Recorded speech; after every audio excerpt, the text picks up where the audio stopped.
Efeito Literário, podcast que trata do efeito crítico, reflexivo e emocional da literatura. O meu nome é Karen Vanelli, eu sou bibliotecária da UDESC, psicanalista. Por onde que a gente começa uma conversa com as crianças sobre temas sensíveis como as diferenças? Sobre o racismo, a sexualidade, diferenças religiosas, de gênero. Como é que se prepara o adulto e as escolas para esses enfrentamentos? E uma criança colaborativa, participativa nas tarefas domésticas? Quem não gostaria? Mas o que é que impede isso de acontecer?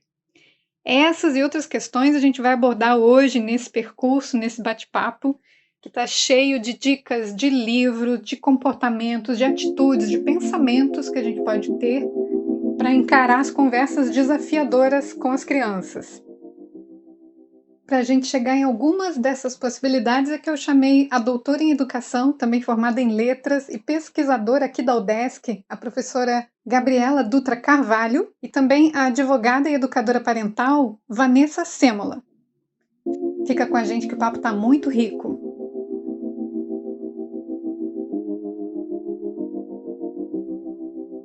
Eu vou fazer um link com literatura, infância e a obra do Winnicott, que é o psicanalista que se aprofundou na infância, que tem o livro O Brincar e a Realidade.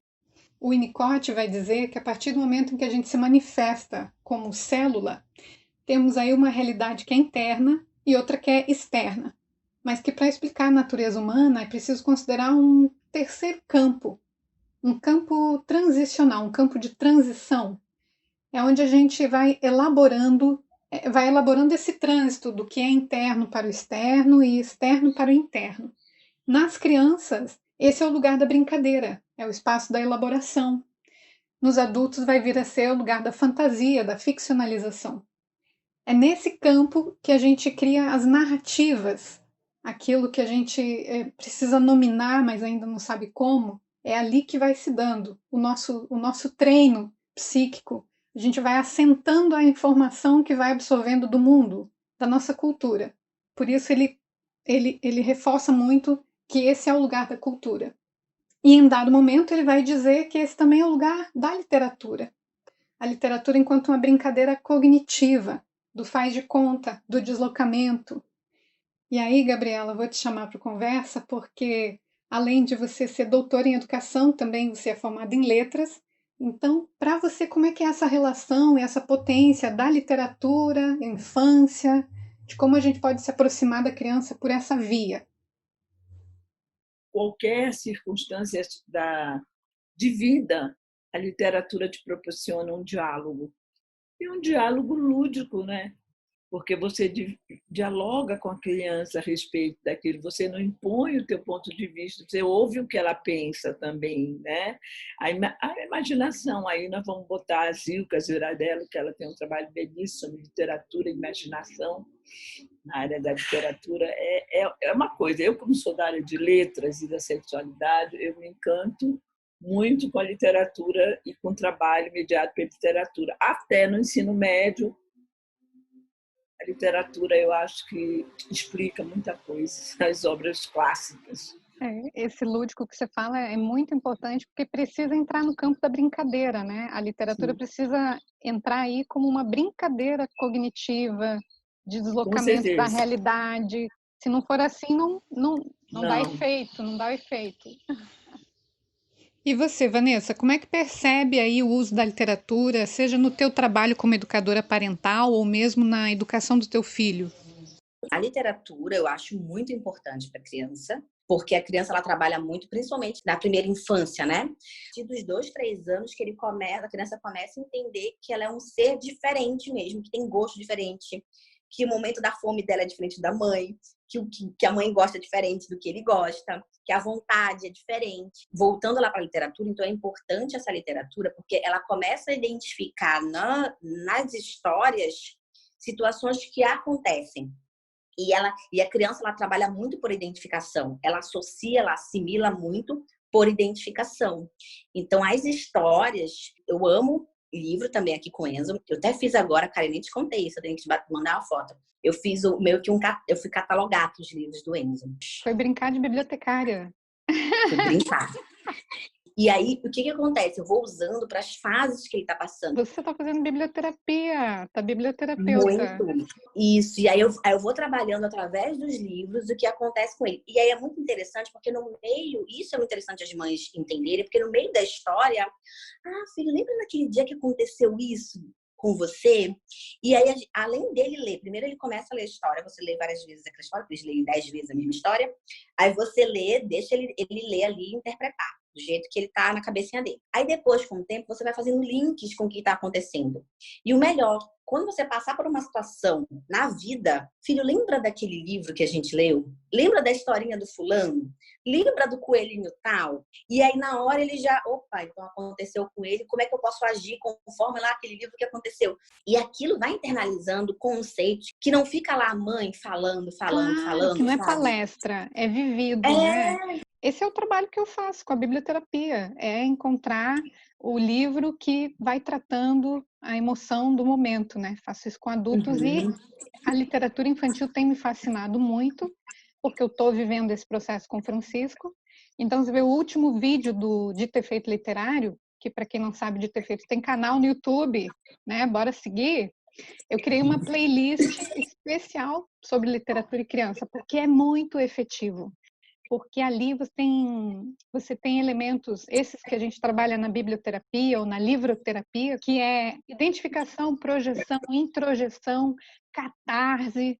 Então, assim, tudo isso está E possibilidades, né? Claro, e a potência, a metáfora. A metáfora é fundamental. E pegando como eu trabalhei aqui, ó, vamos colaborar com as atividades de casa. O que você pode fazer? O Pequeno Príncipe cuida do planeta dele. Ele tem tarefas. Ele cuida, ele revolve vulcões, ele cuida da rosa. Então, assim, o que é que você, meu amor, pode fazer aqui pelo nosso B306, que é o nosso apartamento? Boa! Então, e aí, toda vez que tem que pedir, tem que lembrar ele de ele colaborar, vem o Pequeno Príncipe. É o Pequeno Príncipe. Então, você cria imagens, cria cenas e vai operando com esse universo do imaginário da criança.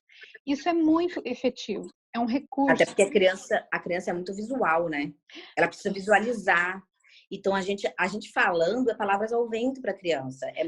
Ainda fica muito... Quando a gente fala, fica muito abstrato. Enfim, então, quando a gente consegue colocar de uma forma que ela visualize, é como se... a Maria Montessori também fala sobre a organização mental para a criança, né? Exato. A organização do ambiente, da visualização do que a gente está querendo colocar para a criança, traz essa organização mental e as coisas vão se acomodando, porque para a gente aprendeu muito da vida, né? O adulto. Sim, a gente já fez muitas sinapses, muitos caminhos, né? A gente já evoluiu essa aparelhagem psíquica, né? Mas é por isso que eu acho que é tão importante isso. Por exemplo, agora está chegando Ano Novo. O que é Ano Novo para criança? O que significa Ano Novo? É muito abstrato para a gente, é tão comum Ano Novo, virada de ano. A gente comprei um livro, cara, maravilhoso o livro. Assim, parece bem besta assim, o livro. Mas só o efeito que já trouxe para o Enzo, eu já acho maravilhoso. É a resolução de Ano Novo, o nome. E é uma historinha contando que cada um tem uma resolução para o ano, para o 1º de janeiro. E tem um personagem que não tem essa resolução ainda. E ele fica a história inteira tentando encontrar uma resolução. Quando a gente terminou de ler o livro, na mesma hora, o Enzo, eu já sei qual vai ser minha resolução do fim do ano. Aí eu falei, ele nem sabe o que era ano que vem, ele não sabia nada. Só com a historinha as coisas foram... Então, assim, como isso trouxe para ele, sabe? O livro trouxe essa identificação, essa vontade de fazer igual. Eu vou reforçar que uma coisa para além disso quando você tem uma criança que você exercitou essa capacidade, essa ludicidade, a chance de ele ser um adulto criativo é muito maior. Porque ele cria repertório, ele sabe como fazer, ele desenvolve esse mecanismo. Por isso que hoje, quando se estuda criatividade, eles vão para onde? Na criança. Até criatividade tem o mesmo prefixo, né? Criança, criar, vem tudo daí. E a literatura também é bom para a mãe, porque tem vezes, por exemplo, que eu não sei como tratar assuntos e os livrinhos para eles me trazem, que legal, olha só essa ideia que o livro deu. E a partir daí eu uso o livro como recurso para mim, para eu lidar com ele em determinadas situações. Sim, sabe? Então, por isso mesmo, né, Vanessa? Os livros ajudam a gente a falar do que você precisar. Se precisar falar de medo, de luto, né, de perda, de paciência, Aí, ó, de ciclos, de ano novo. Tem agora.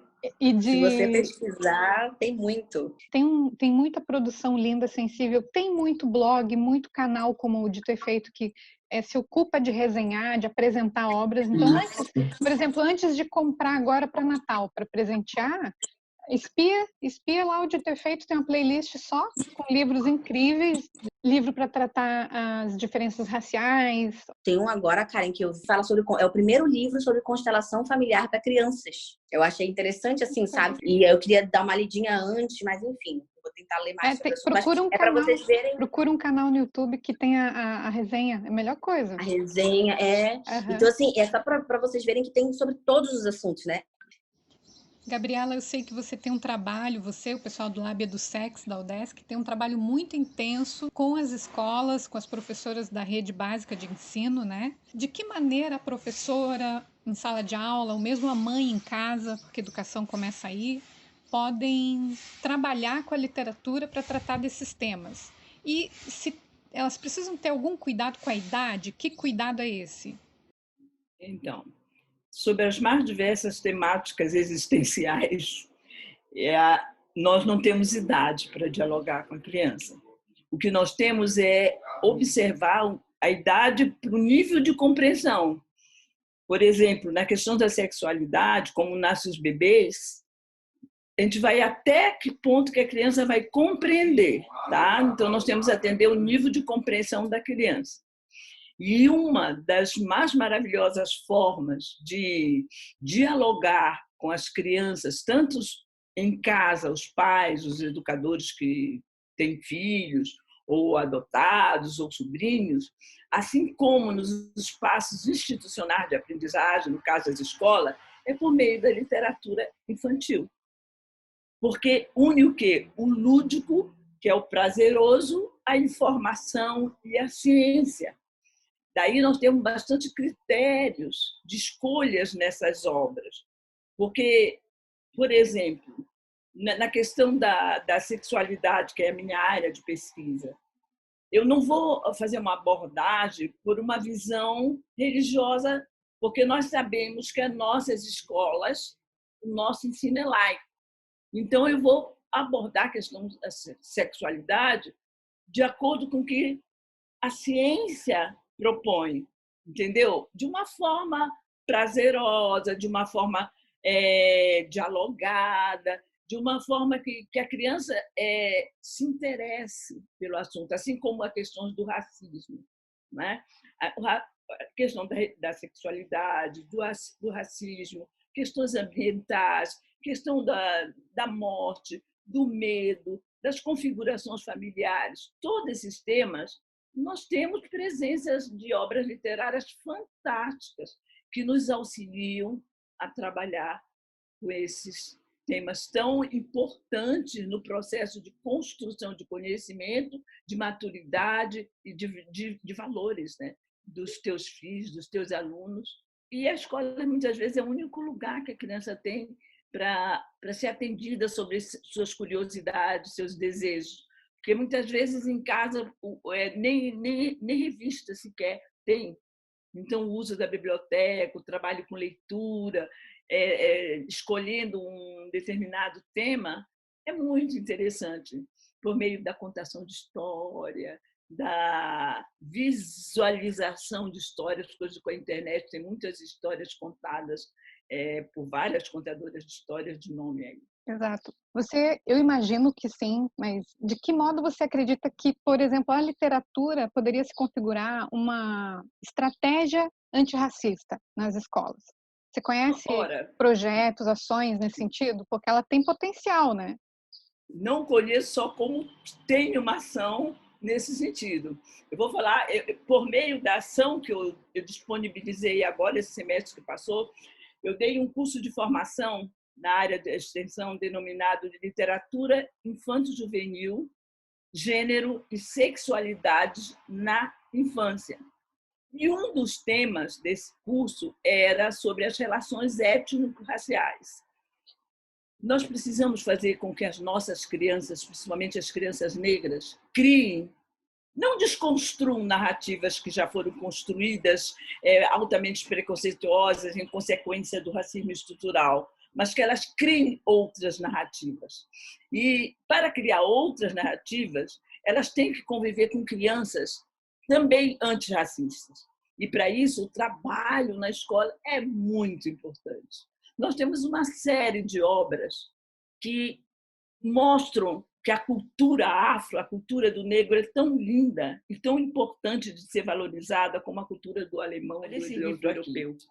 Esse livro aqui é a coisa mais linda. Olha, da Gisele. Esse livro dela é lindo. A menina Ioá é uma pergunta sobre profissão. E ela diz que ela queria ser elástico. Ela é linda, linda essa história. E trabalha também as crenças religiosas, as construções das crenças africanas. Que, olha, a questão da interseccionalidade é muito sério. Se a criança é negra, pobre, olha só, e é da Umbanda, aumenta o preconceito, porque ainda esse olhar, principalmente, não só o evangélico, o olhar de muitos cristãos. Sim, eu imagino. Quanto às culturas, as religiões afro, é altamente preconceituoso, gente. Você vai trabalhando a criança, porque a criança ela não tem preconceito. Quando você olhar uma criança que não quer brincar com a colega porque ela é negra, ela ouviu isso do adulto. Tá? Alguma coisa, porque por ela todo mundo é igual. Quer ver? O que se tem usado muito, tem muitas obras infantis para começar a trabalhar a aceitação e a criança se ver representada pelo cabelo. Então, nós temos muitas obras que falam sobre o cabelo negro, cabelo black, o cabelo de trança, o cabelo mais diversificado. Dentre elas, que foi o livro surgiu do filme, do curta-metragem que ganhou Oscar como o melhor documentário, que é O Amor de Cabelo. O texto é Matthew de Carey, ilustração Vanny Harrison e a tradução de Nina Ross. Tá? É lindo esse livro, é a adaptação do filme Hello. Vídeo, lindo. E o livro é mais bonito ainda, que ele faz uma releitura do filme, sabe? Do pai com a filha, a mãe que teve câncer, que estava sem cabelo, e a menina valoriza. Eu trabalhei isso com as minhas sobrinhas. Elas disseram, vó, eu se tivesse um cabelo assim comprido, eu ia fazer todas essas tranças, como ela ficou linda, entendeu? Então você vê a valorização do diferente. E da importância de se ver, né? Porque o danado mesmo é o não se ver, né? A invisibilidade. Uma das ações é levar representatividade para dentro da literatura. Então, mais livros, isso a gente já está encontrando até aqui na produção brasileira. Uma coisa que eu não vi, não sei se você conhece, ou se realmente é uma falta, narrativas recontando a história da branquitude, a partir da branquitude. Porque, assim, essa história da carochinha, de que vieram desbravadores, né? Caramba, quando é que a gente vai contar a verdade? Isso aqui foi difícil, que não foi legal, né? Que não foi nada legal trazer os africanos de navio, que essa viagem não foi bacana. Eu já procurei, eu não encontrei livro assim. Isso faz parte do silêncio e que está refletido aí na literatura infantil. Eu acredito, eu concordo contigo. A narrativa vista do lado daquele que foi oprimido, né? Aquele que foi escravizado. A história contada, como disse o Hino da Mangueira, pelo esse outro lado. Então, vamos contar as histórias infantis, as crianças, sobre o lado do opressor, do lado do escravizado, do lado do negro. Nós não temos muita literatura infantil ainda, mas eu acho que depois desse movimento, desse crescimento do movimento negro em prol do seu reconhecimento, de sua representatividade, com certeza surgirão obras da literatura infantil mostrando o outro lado da história. Não tem que fugir dos assuntos difíceis. Pode ser que pareça difícil contar, tem que achar maneira. Outro dia, eu fiz isso, tá? Vai ter um vídeo por aí. Eu peguei um livro que a gente comprou no sebo porque ele tinha figuras de índios, eram lindas. Primeira frase do livro era assim, ó: estes desbravadores queriam expandir suas terras e seus bens. E daí eu falei, tu acha, Francisco, que é interessante isso? A gente tem a nossa casa, mas de repente a gente quer a casa dos outros. e chega lá e vamos invadir a casa dos outros, pegar tudo que tem e eles vão virar agora nossos escravos. Aí eu falei, tu sabe o que é escravo, Francisco? É isso, não precisa fugir do tema difícil. Como é que a gente consegue contar a história? Chapeuzinho Vermelho, que tem o lobo, que tem lá o lobo que engole a vovozinha e não acha maneira de contar a história como foi aqui, a história do Brasil. Mas a gente tem que, o educador, por isso que a gente tem que trabalhar com formação do professor, porque o educador tem que ter esse papel, tá? De problematizar a situação. A outra coisa importante que eu acho da gente dizer aqui, Gabi, é possivelmente os professores da rede de ensino, muitos profissionais, professores, se sentem seguros, né? De promover essa prática literária com esses temas, todo mundo fica com medo, até porque também a gente está num toma lá da cá muito grande também, né? Do lugar de fala. Aí a pessoa pensa, então eu não falo, então se eu falo, eu peço desculpa. Fica nesse. Aí a universidade, programas como esse que você coordena, eles dão suportam Sim. ações, incentivam. É importante que as escolas busquem esse conhecimento que está sendo produzido, né? Nós temos ali na UDESC um laboratório muito forte, 2, que trabalham com esses temas polêmicos, podemos dizer, porque num contexto político que nós vivemos, são polêmicos. São extremamente polêmicos. Trabalhar com sexualidade na infância hoje em dia, com a falácia da ideologia de gênero, as pessoas desconhecem a grandiosidade que é um trabalho com sexualidade nas escolas, que já começamos até no combate da prevenção da violência. Sim. Trabalhando ali, tá? Mais que polêmico, é corajoso, né? É um ato de coragem, de resistência, de muita coragem de quem está à frente, né? E esse trabalho, como você disse, o lugar de fala, eu acho que nós não, porque eu me incluo no lugar de fala, eu digo, as pessoas brancas, não basta dizer que não são racistas, mas tem que ser antirracista e tem que se colocar no lugar de fala do mundo.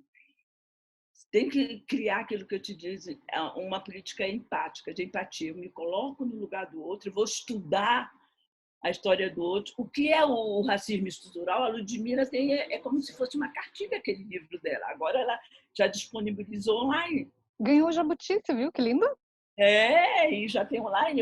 Então, a gente percebe que quando você desenvolve esse trabalho, a criança vai conviver com a diferença de uma forma harmônica. Não, por isso que, volto a te dizer, né, a universidade aí tem um papel fundamental, que é suportar essa galera da base, né? Não falta informação, a gente tem que fazer chegar, tem que tornar acessível. O momento histórico da gente agora é se informar. Podem contar com a UDESC, com os programas, com a produção de conteúdo que a gente faz. O Dito e Feito também se dispõe a... O Dito e Feito é todo atravessado pelas ações afirmativas com as quais a UDESC é comprometida. Porque essa é a grande diferença da universidade pública, né? Ela é comprometida com o desenvolvimento social. Informação continuada, né? Está sempre oportunizando para os futuros educadores questões que para eles são difíceis de serem trabalhadas. Como oportunizar os seus alunos a trabalhar com a questão do racismo? Como trabalhar com os seus alunos as expressões sexuais das crianças? Como trabalhar as questões ambientais? Como trabalhar a questão das diferenças? Então, nós temos que ser reais com as crianças. As crianças entendem, dentro da capacidade de compreensão de cada uma, elas entendem. E a literatura, né? Quando a literatura ela é muito comprometida com todas as questões de valores, de construção de valores, mesmo, né? Se você é religiosa, não tem porquê, tu dentro do teu contexto familiar, não trabalhar sobre os princípios teus, pela religião que você professa. Nada contra, muito pelo contrário, que cada um que leve para o seu filho, para a sua filha, a religião que professa. Mas na escola eu não posso escolher uma religião como a principal. Eu teria que respeitar diversas religiões e mostrar para as crianças que aquela coleguinha que é negra, ela professa uma crença que é chamada Umbanda, que é espírita, o outro é evangélico, o outro é católico, o outro é ateu, o outro é espiritualista, e por aí vai. Que essa é a grande virada do jogo, diversidade e não a universalidade, né? Isso. A gente se olhar como diverso, sim, e conviver junto e não buscar uma universalidade, aí somos todos iguais. Não, não somos, gente, nós somos diferentes. Igual a gente está no mesmo planeta, mas em condições diferentes. Então, é todo mundo se perceber com raça, não é só o negro se perceber com raça, o branco também se perceber, saber contar para si sua história, né?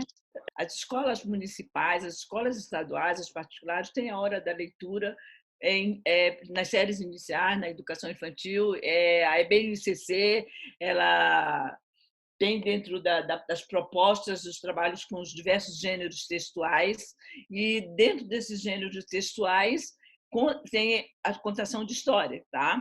Contação de história é a leitura de livro, um projeto com a biblioteca. Então, nessas escolhas, que elas sejam criteriosas nas escolhas do livro, tá?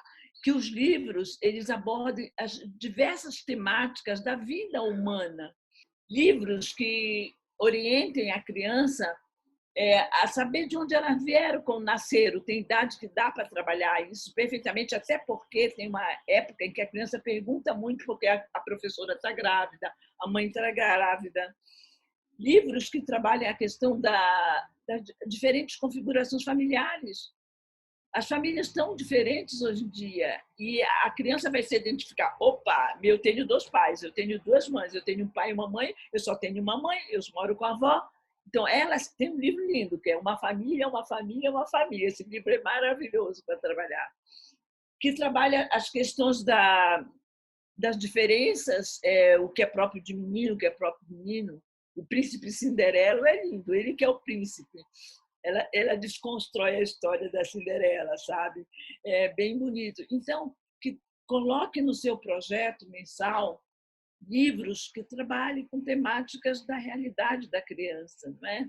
Questão das perdas, não é? O que é isso, gente? Fala para aqui, ó. Fala, ela quer saber isso aí? o que é. Isso é um monstro de 2 cabeças de buzina. O que é isso? É um bonequinho que ele fez? Aham, ó, a gente faz muito isso aqui, a gente faz muitos personagens. Como é que eu trabalho com o Francisco, né? A gente trabalha uma história, e daí da história a gente faz os personagens tudo em papelão, e pinta com tinta, e daí aquela história dura semanas. A gente faz livro. Como você está falando, essas estratégias que você usa para criação de personagens, para caracterização de personagens, nós damos nos nossos cursos dicas de estratégias para trabalhar com determinados conteúdos. O que você pode explorar nesse livro? Isso. E como é que você vai se sustentar para desenvolver um trabalho desse? Ler esse outro artigo. Entendeu? A gente seleciona artigo, às vezes até escreve artigo, como nesse curso que nós fizemos, nós escrevemos, eu e a Luciana, artigo para aquele tópico. Com as nossas vivências, a gente escreve para a professora se preparar para trabalhar. E, de vez em quando, tem pais que entram em contato conosco agora, com esse movimento, com essa pandemia. Houve assim, muita abertura para se falar sobre questões racistas, questões de sexualidade, questões ambientais, e o que você pode conhecer da vida daquela criança através do diálogo por meio da literatura é fantástico. A gente descobre, pela questão do Pipo e Fifi, que é aquele livro da Carolina Arcari, que é Prevenção da Violência, a gente descobre crianças que estão sofrendo violência, que elas vêm e falam. E que não estavam sabendo nominar. Aí você apresenta um livro, elas entendem. Opa, isso é o que eu estou vendo, então o nome disso é... Sim. Entendem. Essas mães, esses pais também tinham que fazer curso de formação. Danado. Mas, olha, agora eu vou voltar. Enquanto não entenderem que não existe uma ideologia de gênero, não entenderem que o trabalho com gênero é para mostrar que a mulher, até hoje, é tratada de forma muito diferente, que nós temos que mostrar que os meninos podem brincar com as meninas podem brincar com os meninos, brincadeiras são brincadeiras, roupas, cores são cores, que o menino que brincar de boneca ele vai ser um bom pai, um bom tio, um bom avô, vai trocar fralda, vai da maneira. É a menina que gostar de brincar de carrinho pode ser uma excelente motorista, dirigente de Uber. E não entende que o trabalho com gênero é por aí, é visar uma equidade. Vanessa, no teu trabalho, como é que é percebida a questão da educação sexual da criança? O que é que isso tem a ver com a autonomia dela, com a familiaridade da criança com o próprio corpo, com o desenvolvimento das crianças? Quando a gente traz a expressão, né, educação sexual, parece uma coisa, uau, vamos falar de sexo. E não é falar de sexo. Educação sexual não é falar de sexo, não é despertar na criança desejos ou curiosidade. Não é isso. Educação sexual, por exemplo, está no simples fato de quando você for trocar a fralda, você pedir licença para tocar nas partes do seu filho. Isso já é a educação sexual. Que educação não é o que a gente fala, é o que a gente faz. Então, muita gente acha que vamos educar escola, né? Todo mundo sentado numa carteira recebendo informação.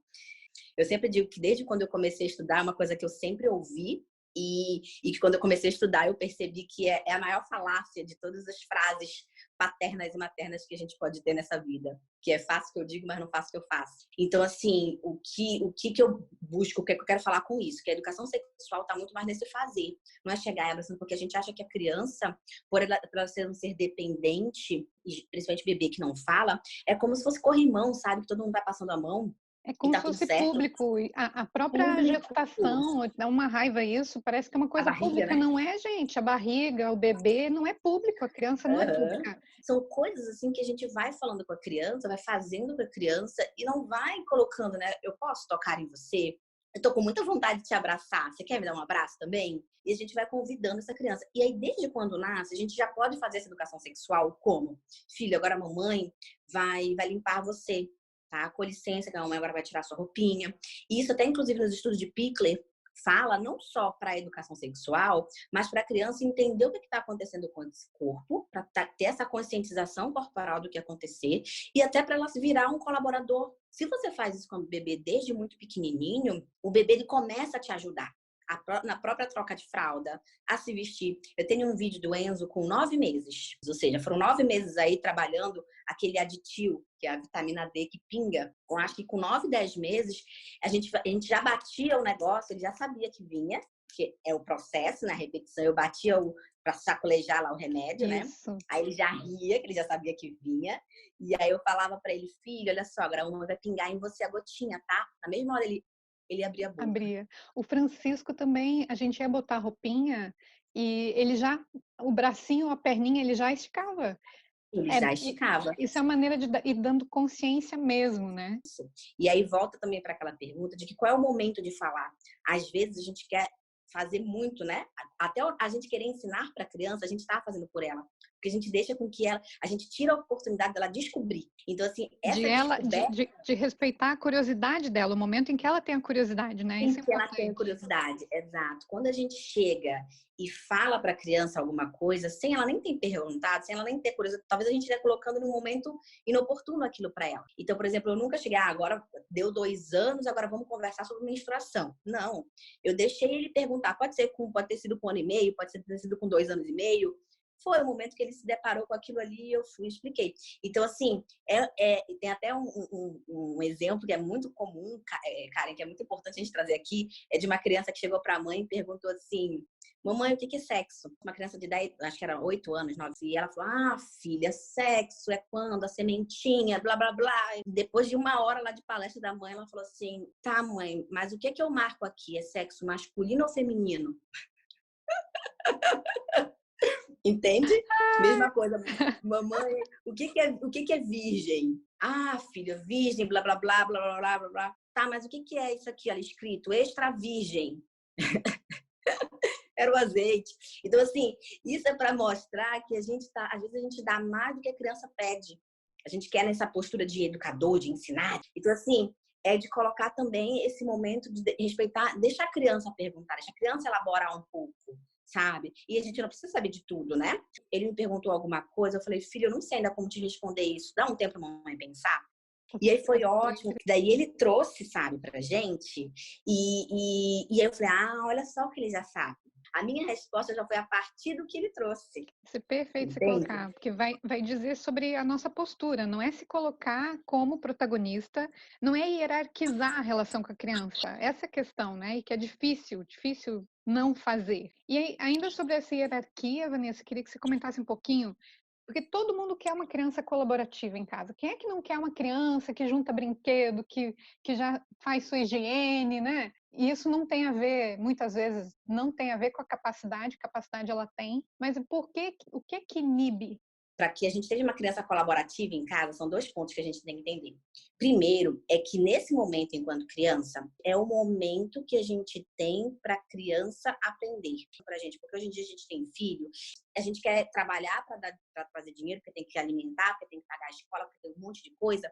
E a gente acaba que se perde nesse momento de entender que tem outras coisas que também são essenciais. Ele precisa ter essa construção psíquica autônoma, dessa construção do ser social que ele vai ser também. Então, por isso que eu trago muito nessas questões de casa, por exemplo, essa responsabilidade social, porque é ali que ele começa a aprender que é ele que está para servir o mundo, e não o mundo para servir ele. Então, assim, é desde muito pequenininho a gente trazendo essas questões. Então, e para ele entender isso, que ele está para servir o mundo, ele precisa praticar isso, ele precisa ver isso, trabalhar isso desde criança, para isso ficar uma coisa mais natural e normal para ele. Então, isso é um ponto, a gente entender que tudo que a gente faz agora, essa disponibilidade não é mais uma coisa para se fazer, é o que a criança precisa para se constituir, né? A gente precisa, o adulto precisa ter esse tempo para a criança. E o segundo ponto é que quando a gente traz a criança para essa responsabilidade social e para a inclusão das atividades domésticas, isso é importante para a criança. Eu sempre digo, o Enzo me ajuda aqui, ajuda, mas eu não conto com a ajuda dele. A gente não tem como contar com a ajuda de uma criança. O que ele faz é para o desenvolvimento dele, não é para ser menos um trabalho para mim, sabe? Então isso é muito importante a gente colocar na nossa cabeça. Ontem mesmo eu tava pensando que ele já toma banho sozinho. Eu falei, cara, como mudou? E foi na quarentena que ele começou sozinho mesmo, de entrar no banho, eu nem entro, nem fiscalizo, nem nada. Ele sai, não limpa o bumbum ainda, mas o banho já toma sozinho. E aí eu falei assim, como isso realmente facilitou para mim. Mas mais do que facilitar para mim, o quanto que isso para ele foi importante, para o desenvolvimento dele, para a autonomia dele, para o encorajamento dele como ser, inclusive para o medo, para a fase do medo. Quanto mais coisas ele faz sozinho, mais ele se sente seguro. Isso, ele se sentir potente, né? Eu posso. Potente e capaz. E aí, quando a gente traz a criança para participar, é isso, é ele entender essas 3 coisas, né? De que eu sou capaz. A segunda coisa é ele entender o pertencimento. Eu sou necessário na minha família. Eu sou importante porque tudo começa na família. A criança não tem ideia ainda do social. Depois, esses conceitos que ela está criando dentro da família, ela vai expandir. Então, se é uma criança que dentro da família ela trabalha em equipe, ela se sente importante naquele meio, ela vai depois trabalhar em equipe e se sentir importante na sociedade, né, como um ser social. Então, ela precisa dentro primeiro da sua primeira sociedade é a sua família. Então, ela precisa dentro desse âmbito se sentir capaz, se sentir pertencente e se sentir autônoma. São os 3 pilares que eu acredito muito que ela precisa sentir. A autonomia, ela ter o poder de escolha. Ela poder decidir sobre a sua própria vida. E que essa decisão também pode influenciar a vida de quem vive em comunidade, de quem vive naquela casa, né? Então, assim, da feita que ele decide não arrumar os brinquedos, isso pode influenciar em mim e no pai dele. E da feita que ele decide arrumar os brinquedos, pode influenciar em mim e no pai dele. Então, a decisão dele também é importante para ele e para casa. Então, é essa noção dentro de casa que eles começam a ter de sociedade, de viver em comunidade. Vanessa, eu acho lindo esse ponto que você colocou, porque assim, ó, daí a gente vê por que educação não é uma coisa da escola. Não é assim que você fica até os 2 anos com a criança em casa, como acontece, né? Vou ficar até os 2 anos, depois vai para a escola. E até os 2 eu faço tudo pela criança, depois quero que a escola resolva para mim. Eu vejo muito a escola como um espaço para ele aprender o diferente. Mas a referência dele tá aqui dentro de casa, não tá na escola. Até porque se chega lá, tem um que é vegano, tem um que não vê televisão, tem um que vê tudo que tá na televisão, tem um que dorme 10 horas da noite, tem um que dorme 7. E a criança fica perdida quando ele deixa a escola dar referência. Tá, o que eu posso? Eu posso brincar com isso ou não posso? Eu posso... A criança fica... Então, ele tem a referência da rotina dele dentro de casa, das nossas regras enquanto família, porque tem nossos combinados, né? Então, nosso combinado tem esse, mas tem outras famílias que têm outros combinados, não tem certo e errado. E lá na escola, ele vai trabalhando as diferenças, até como ele vai lidar com aquilo. Então, uma criança que faz algo, por exemplo, que ele não pode fazer, como é que eu faço? Eu vou atrás daquela criança? Eu vou fazer porque meu pai não está olhando? E até isso é interessante para a criança, sabe? Para ela ir socializando. Então, eu vejo a escola muito mais como um complemento desse ser que está construindo, com essas diferenças, que é mega importante. Por isso que a escola é muito importante, mas não como a referência para ele. Exato. A referência realmente ser o que ele vai com o repertório dele, porque já tem essa constituição. O que a gente tratou aqui foi de um processo de constituir a criança mesmo, né? Estiveram aqui conosco a doutora em educação, professora Gabriela Dutra Carvalho, da UDESC, e a advogada e educadora parental Vanessa Sêmola. O trabalho das nossas convidadas você pode acessar pelas redes sociais, @descobertasdemãe, no caso da Vanessa, e no Laboratório de Educação Sexual Infantil, o Lab EduSex, da UDESC.